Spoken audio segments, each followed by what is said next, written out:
Hi everyone.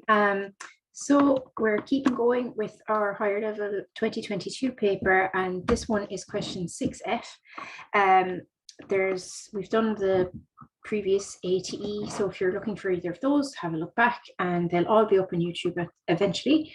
My usual kind of warning is if you really want to test yourself and get the most out of this video and your revision work that you're doing right now, the best thing is to try this out before you watch me tell you how to do it. This particular question is actually a little bit tricky. I think they asked you to do a lot of work for 7 marks, excuse me. And it's definitely in the calculation bracket of things. It's not just remembering a definition, okay? So that's the one that's most worth, if you like, going back. Just don't look at the answer. Pen and paper, pretend you're in the exam, see how you get on. If and when you get stuck, have a look back, see if it can give you a hint to do the next step. But there's 2 key steps to this. So if you've got one, try the other on your own. And if you're just looking to see if you got the right answer, you did the right steps, I also have a sample answer attached on the website. So that might just save you some time than looking back over the video if you think you have it. Okay, super. Yeah, like I said, there's 2 things you need to think to use here. But let's get into it and see how we get on. Okay, so the question says, the sound intensity is 0.18 milliwatts per meter squared, that's what that unit is, at a distance of 3 meters in any direction from a source of sound. Calculate the power of the source. It's giving us intensity and it's giving us distance, and it wants power. Okay, I'm going to draw a diagram. It didn't ask you to, you don't have to, but I find it helpful, and I think a lot of people do. So I'll just get my pen ready, and we will just kind of helps me visualize. Okay, so when it's asking you about sound intensity, I often think of sound as kind of moving outwards in like a big sphere, right? And that's what they're talking about here as well. So I'm going to do a little star. That's my source of my sound. You can think of that as being anything. It can be a buzzer. Oh, let's go. Okay, there we go. It could be a buzzer. It could be your favorite band playing on stage. And as you can imagine, if you're right up next to the stage and the speakers and the amps and all that stuff, it's going to seem extremely intense, very loud. That's the kind of more casual way of saying intensity. And as you move further away, that intensity is going to change. Now, if you're standing next to, I don't know, like something much smaller, like your microwave gives a little bit of a beep, that's not going to ever be that intense. So that's got to do with the power of the sound.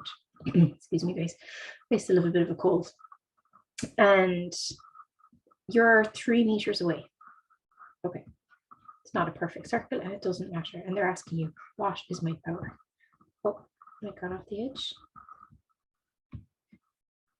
All right, so what I was saying is, if the power of the sound from your microwave isn't going to be anything like the power of a sound from a concert, but both of them will decrease as you move further away. So I've drawn a circle, but you can imagine it coming out in like a sphere, like a ball all around, because it's any direction, no matter where you are on that sphere, it's going to have that same intensity. Okay, now that's just a visual.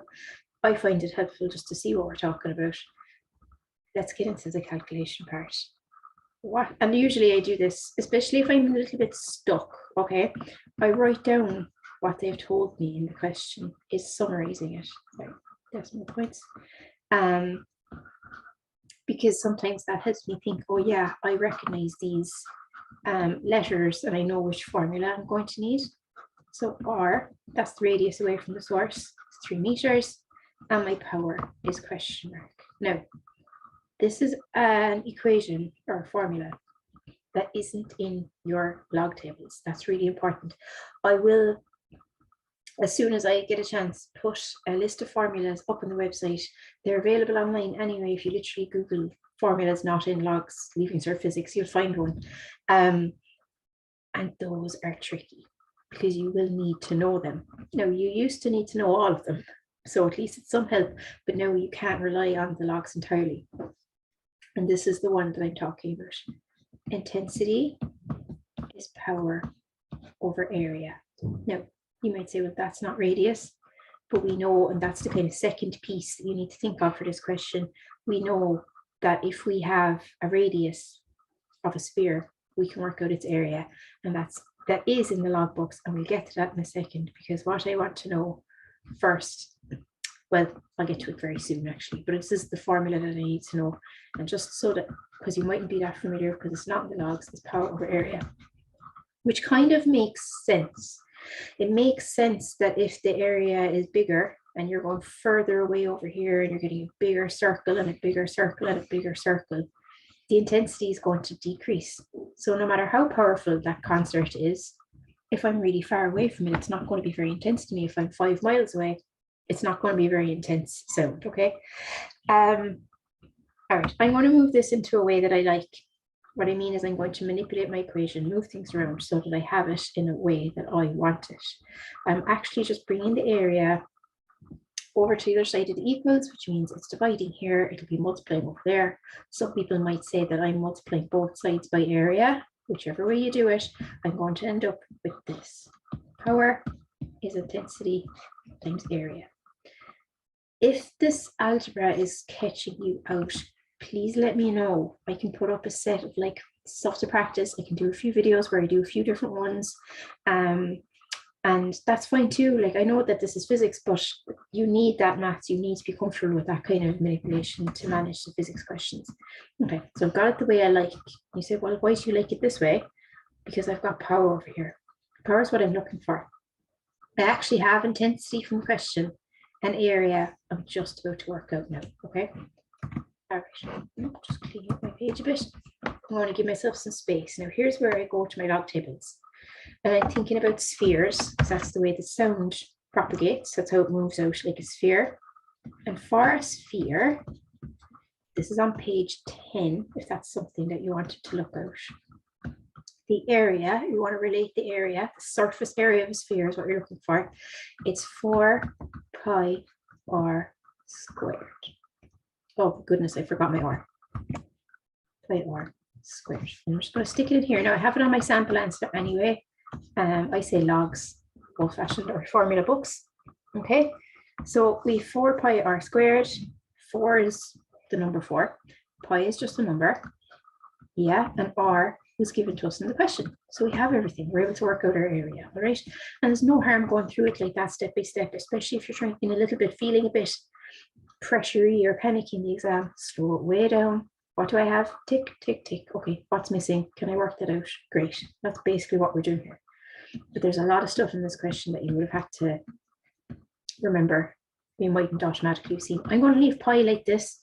I am hoping by this stage you're all okay with using it in your calculators. Again, if that's not something you're okay with, let me know. If you're stuck on the day, you can always put in like 3.14 and you'll get an answer that's close enough to correct. And I don't think you'd lose any marks for that either. I just leave in pi, and I like to leave it as much decimal places as I can until I get to the end. So if I put all this through my calculator, I can put it in a one step. You can break it down if you like. Either way, everything's just multiplying once you square that 3 first. Get an area of 1.13. I'm going to keep a couple of decimal places. Keep 3 for the moment, meters squared. Okay. Now I'm not done, but now I have this guy. So I have area. I can actually finish off my question. All right. And so, like I said, there's a lot in this for 7 marks, in my opinion. I'm going to rewrite my equation just so I have it. There's a lot. And if you didn't see the bits you need, like if you didn't remember about the sphere, if you didn't remember that intensity is power over area, you could waste a lot of time, and you might be better off moving on to another question in that case, especially because they're just short ones. So here's my intensity. They gave me this in the question, but very importantly, there was a little m, so it's milli. And you need to go to the logs if you're not sure that milli is 10 to the minus 3. It's kind of a common one. Most people might be familiar with it. It's on page 45 if you're looking for it, but that's definitely a page you should be kind of familiar with flicking to quickly, just to check something in calculations like this, so you're not wasting your time. And there'd be a few you just know anyway, hopefully.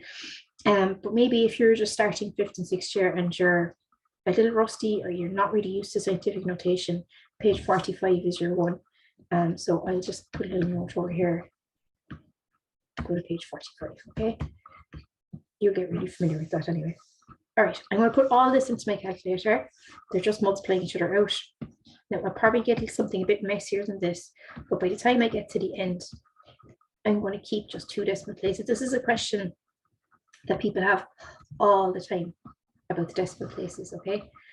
My rule of thumb is what's the most they gave you in the question. I'm going to just go up here, kind of a guideline, right? In the question, sorry, I'm pointing to my screen. They gave me 2, 0.18, and then there's no decimal places with the meter. So the one with the most decimal places had just 2. I'll keep my answer to just 2. Okay, there's some exceptions when we get onto like the particle physics stuff, where it's actually very important to have really, really small numbers. But in general, I'd keep it to 2, if that's what they gave you in the question. So you look back at the question as a bit of a guide. Okay, that's just a note about decimal places, because that's the question people have all the time. Should I have loads? Should I round it way down? Am I going to lose marks?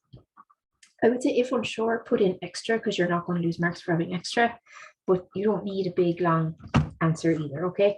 So this is what they were looking for that year in the marking scheme. If you manage to get down here and you have power, and power is in watts, remember, of 0.02 watts, you got full marks. Happy days, okay? So if you love calculations and you like working things out and you remember those 2 bits, this is actually a lovely question, but I did think it was a lot for 7 marks. So just going back over it again, making sure we have our answer.